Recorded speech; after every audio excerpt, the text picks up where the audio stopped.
morning. Surprise, even. How are you today? I am fabulous. Who's ready for a cup of Joe? I'm so silly.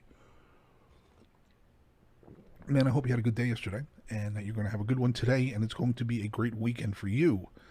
Getting ready for this new job starting Monday.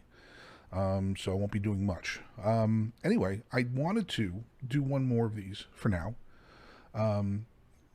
As a synopsis of why I've done this, what I believe, and that way people who don't watch this, maybe watch just this last one, they can watch it and then agree or disagree and create their own thoughts and conclusions. And if I'm wrong about things, I've said this every time almost. I mean, I'm not trying to be right. This is where I stand. This is what I believe in things right now. Educate me on what I'm missing, and I'll do that, because the whole idea was to talk to people about how I feel, to have some sort of connection to people, my friends specifically. And then, if I'm missing something or if they don't agree, then, hopefully they can educate me properly on what I'm not getting correct. And I have notes here, so I'm going to put this down so I can read it. And then let you know really what's going on. First off, before I even do that, this is the deal. This will definitely be the last one for a while. Start a new job Monday. Really requires a lot of attention. It's very technical. Also, I've begun the process of moving. That doesn't mean I'm leaving next week or in the next couple of weeks or whatever. I'm beginning to look. It's time. It's time for a new adventure for me. It's time for a new challenge. I've done everything out here I'm going to do. It's been great. I mean, it's 7 years. I've had a lot of fun, and did well for myself. Like everyone else, we had our health challenges and we've had our emotional challenges. But all in all, it's been great. It's time. I don't have anything really keeping me here anymore. And I feel like I need to, like I said, just have a new challenge in my life. I know where I want to go, but I'm going to be led there in my heart, wherever that is. That's really what's going to happen. So anyway, with that in mind, let me give you I'm still, like I said, I'm reading. That's why I have these glasses on. Does it make me look smart? I don't know if there's much up there. The very first thing I did that really prompted me to do this was some of this anti-racism stuff. And on the surface, and this is the game that's played, all of these things they sound great. What are you, for racism? Of course not. I don't know anybody who is. Yeah, even those horrible Trump supporters, of which I'm not. I've said that from day one, and it's cost me friends on the right over the last year. You're not going to see me in a red hat. I have no interest in any of that stuff. It's idolatry as far as I'm concerned. It's disconcerting in some ways. And I'm not here to litigate the Trump administration. You all do that on your own anyway. So we don't need my input on that. Who cares? But I do know that the big problem with this anti-racism thing, which really prompted me to do this, is the problem is that people who call themselves anti-racist want to define who racists are. They want to tell you this person's a racist. And they're not, in a lot of instances. And that's the problem. There's a definition of the word racism. I've told you, if you believe that race is a determinant on whether a person can succeed based on their intellectual capacities, and that's straight out of the dictionary. So if the dictionary is not where you get your definition of words, we're going to disagree, I guess. I think that people have changed definitions of words in order to win arguments. And if you've done that, you've already lost the argument. Stop wasting your time. But you go into Merriam-Webster, the book that has all the definitions of words, and there's a definition for racism. I don't believe that race is a determinant on how successful a person can be. Therefore, I'm not a racist. End of discussion. That's all there is to it. But the problem is that they don't want to do that. They want to define who the racists are based on their own feelings. And if you don't agree with them, you're a racist too. And, it's like, you know what? You go ahead and do your thing. Don't you dare throw that umbrella or try and cover me in that umbrella, because I'm going to fight back. Are you nuts? And we live in a racist society. Everybody's racist. Really? Okay. If that was the case, like I said, I've said this 1,000 times, all you have to do is observe it. You don't have to dig into the minutiae. You don't have to dig into know every single theory and formula as it relates to all of this critical race theory nonsense. You could just see it. You can observe it. If we lived in a racist society, you would see way more racism. It's overt. There's nothing covert when a person is a racist. They don't hide it. They let you know. They need to let you know. And the society would be way worse right now. The streets would be burning. Cities would be burning right now. When you consider all the conflict that's been ginned up in this whole deal. And I just don't believe that anything, that doesn't mean that I don't think, well, what do you think, racism doesn't exist? Don't be an idiot. Of course it does. And that's the other thing too, is people using extreme arguments to win arguments is so pathetic. It's so weak. It's so 9-year-old. What do you think, Nazis are okay? No, I think Nazis are assholes. But I also think their equivalent on the far left are equally assholes. And the funny thing about this whole deal is that it's not really a line. I don't think of it as a parallel line anymore. It's a circle. It's like when you get to the edges, you're the same. The people that are the far right, the true far right, and the true far left, I mean, come on, there's a lot of similarities in how they conduct themselves. It's so weird. But that's my problem with it. And, I talk about this whole woke thing. Look, the ideology of wanting people to be equal.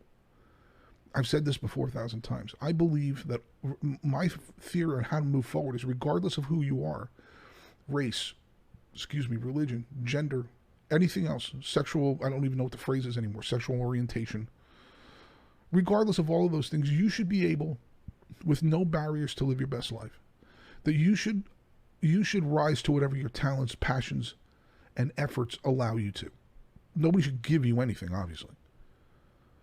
And if there are things that are truly systemic in the way, let's get them out of the way. But if that's the wrong way to look at life, I've yet to hear somebody tell me, no, this is the way you should look at it. If I'm wrong, you've got to tell me what I missed. Because I believe that's the way to conduct my life.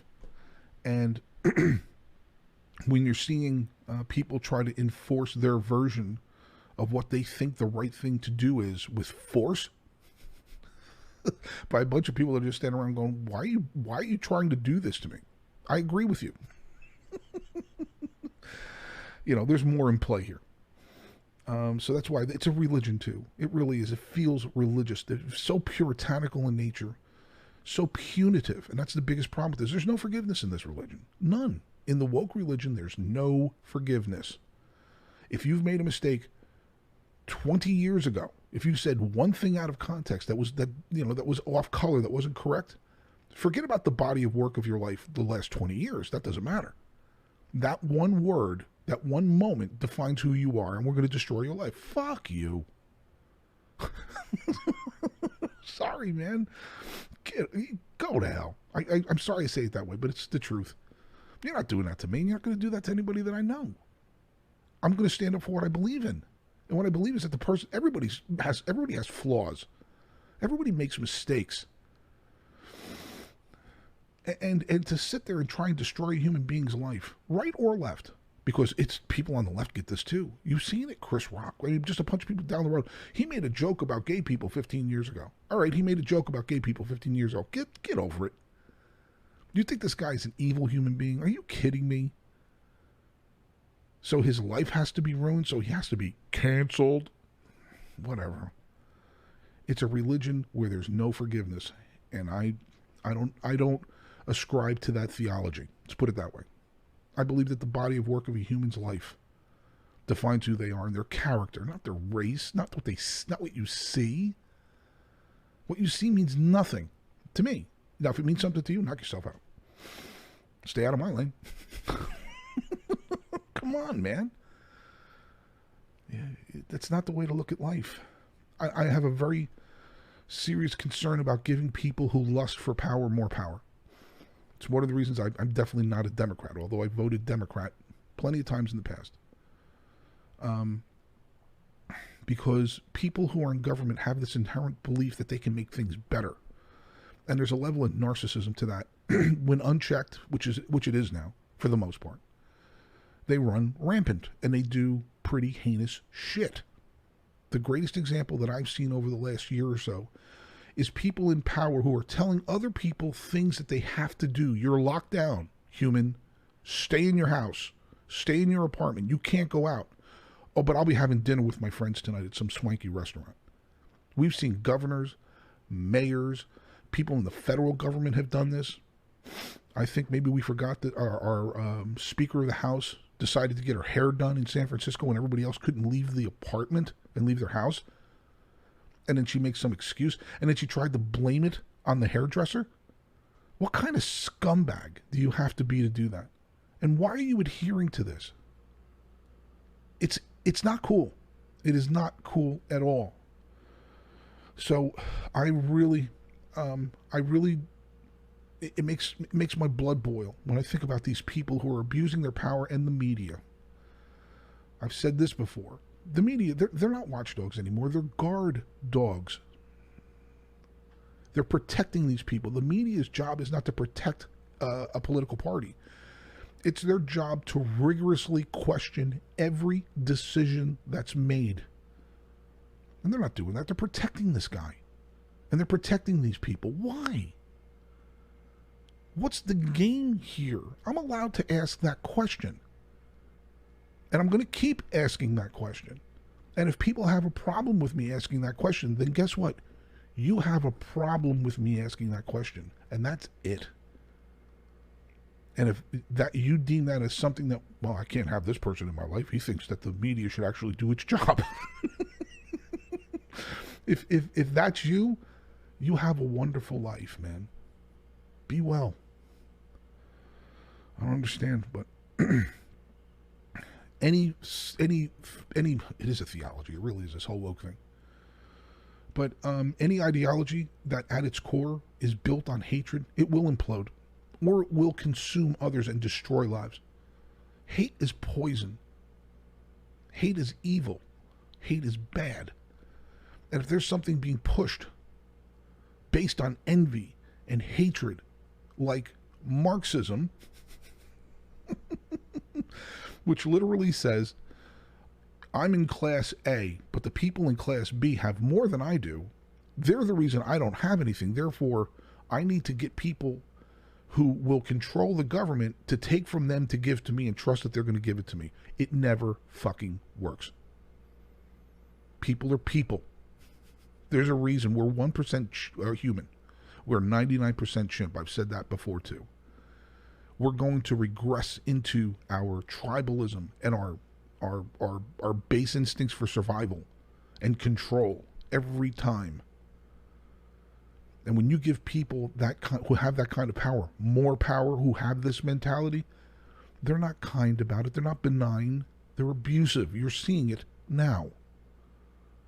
You're seeing it now. I just mentioned a couple of examples. Or mayors running around, going to parties without wearing masks, and then saying things like, I guess I just need to do better. No, you need to step down, you piece of shit.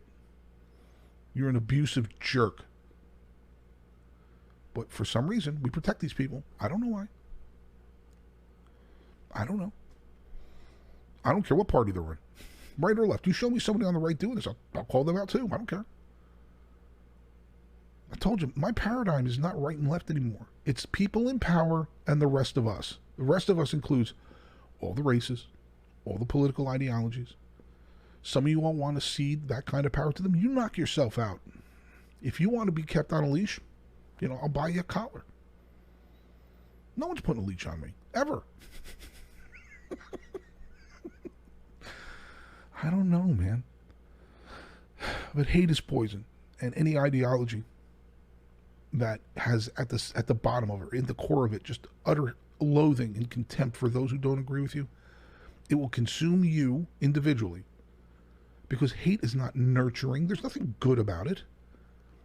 It is a corrosive force. It is caustic. It melts you. Eventually, it doesn't stay compartmentalized into whatever it is that you were originally hating. it starts to spread itself all over in your heart, in your soul, which I believe you have. And everything that's going on right now is masked in love and kindness. And we've heard the words inclusive, diverse, which is fine. Those are important things. Making sure that on a better, for lack of a better term, a genetic level, we do have mixing and we do have all of that. And we do have contributions from all walks of society. But the intellectual mixing needs to continue too. And this is what's trying to be erased. I feel like they're trying to set up a one-party system in this country. I'm not going to have it. This country is not supposed to be based on a one-party system. There are too many checks and balances in place here. But they're the good people, right?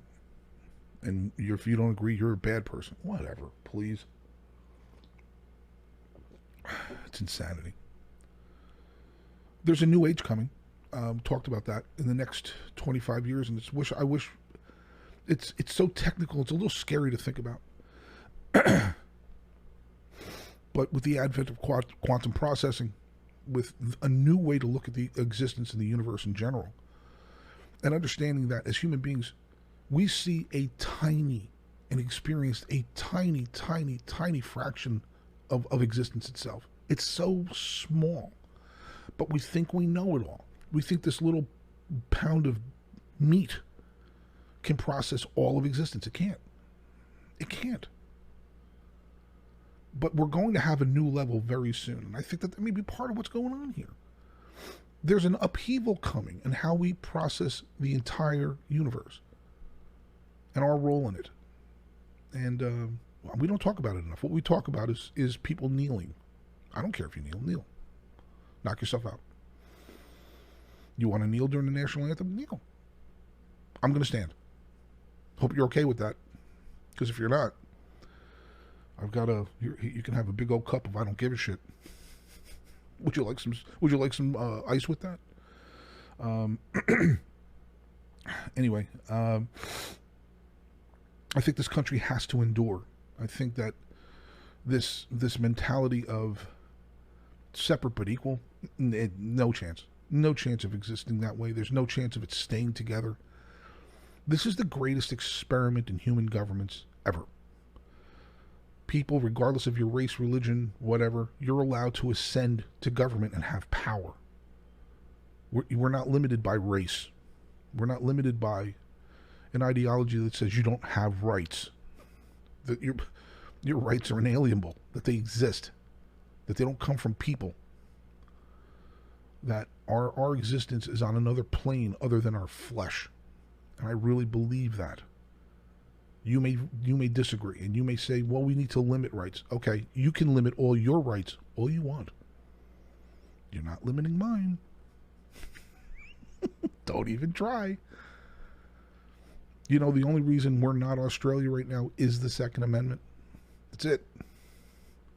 That's the only thing that's keeping us from turning into what you're seeing in Eastern Australia right now, which is a complete implosion into what you see in China. It's China South. Whether you hate it or you love it, it's just a fact. If the government didn't have to worry about people defending themselves, what do you think they'd be doing right now? You think they'd continue to reason with us about this COVID thing? I don't. I think they would be just as abusive as some of the things you're seeing. Unchecked power leads to more power. And I'm not interested. We have to work this out. This government needs to work it out. There will not be two Americas because it'll disintegrate into 4 Americas. And then it'll disintegrate into 12 Americas. This right-left thing needs to end. And the people that are perpetuating this need to be called out. Okay? And if they happen to be Democrats, I don't give a shit. Because I bet you the Republicans, if given the right opportunity, they'd do it too. You think Republicans don't want power? Oh, it's all in the name of righteousness. Please. What righteousness? What righteousness did you see in the 70s when the oil businesses ran this country? Righteousness. Come on now. My personal belief system has nothing to do with a political party. When are we going to realize this? I'm not interested in authoritarianism. I am not interested in it. I don't care which party engages us in it. It gets me angry because, folks, this is it. This is the last vestige. This is the last place. There's no other place to go. We have to work this out. There will not be two Americas. What we will descend to is war. And all you all that love to get on Twitter, fucking Twitter, and raise your fists and talk about revolution and this and that, shut up. You know where you're going to be. The vast majority of you, anyway. You'll be home, hiding. You know that. You want everybody else to do your dirty work. That's what descended me into where I no longer associate with a pretty decent chunk of people in the soccer community here in Louisville. Because when the George Floyd thing went down and people were rioting and people were destroying property, I was like, you need to knock that shit off. It's not going to change anything. It didn't. Nothing's changed. Nobody's hearts were altered. If anything, there's more of an awareness now of how this thing needs to be worked out, not divided more. It just, you hate to see it. You hate to see people of good conscience, intelligent people, just boil into this confused, angry mob of people. I don't know why. I don't care why. I just know you're not doing it to me. So you do what you got to do, man. I don't know. But I think, like I said, 4 things that I've constantly said, and I'll finish with this because this is pretty long, but that's okay, is to listen. Listen to people. When somebody disagrees with you, at least give them the common courtesy of letting them make their argument. Then be kind. And I said, well, actually, I've always said be kind, be decent first, and that's fine. I look at being kind as an outreach. I look at being decent as a response to that kindness. Because people are not going to agree with you. People are going to call you names. Well, if you're reaching out trying to do the right thing, who cares what those people think? And I don't know who those people are. I'm not picking sides here. If you're reaching out and trying to do something for the betterment of all people, not just a couple of people, but all people, and doing it at a very base level, and then somebody responds with anger and hatred, you can't control that. You're doing the right thing. Keep doing it. And then you listen, right? Hear why people disagree. But the most important thing we have to do now is we've got to stand our ground. Those of you that agree with me, there's an active force trying to eliminate our way of life. I really believe that. It's not conspiracy theory nonsense. Just look around. And I'm not going to have it. I mean, I'm not going to have it in my life. So, the deal is, I will continue to actively look for a new place to live. I doubt it'll be in this area. I highly doubt it. It's been fun. I've had a lot of fun here. But I'm going to do this again.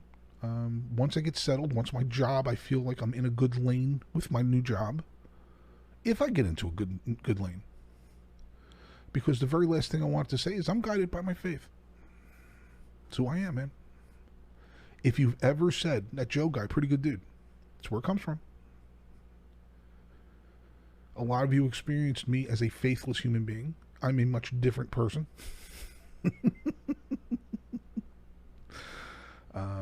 People here in Louisville really haven't. But it's at the core of who I am. It's part of my existence. My faith as a Christian is the most important thing I have. Nothing else matters to me. Oh, what do you want to do? You want to run around and kill people who think that? No. I want to follow the only thing that I've been asked to do. And thankfully I've been given a heart to do that, and that is to love others. And that's the last thing I want to say. I love you. I really do. Even if you don't like me, I'm good. That sounds crazy, but So once I get my feet back under me with the job thing and have a better idea of where I'm going to be living, and maybe I've even made that process happen, I'll probably start doing these again because I have a lot more to say. The people in power now ain't shutting me up. There's no fucking way that's going to happen. None. Man, I love you. I really do. I can't wait to see you again soon. Please stay in touch. Thank you so much for the messages. I got a ton of messages yesterday. You guys are great. I really mean that. Thank you. You make my life better. Hopefully in some way I'm doing that too. I love you. You have a wonderful weekend. I'll talk to you real soon.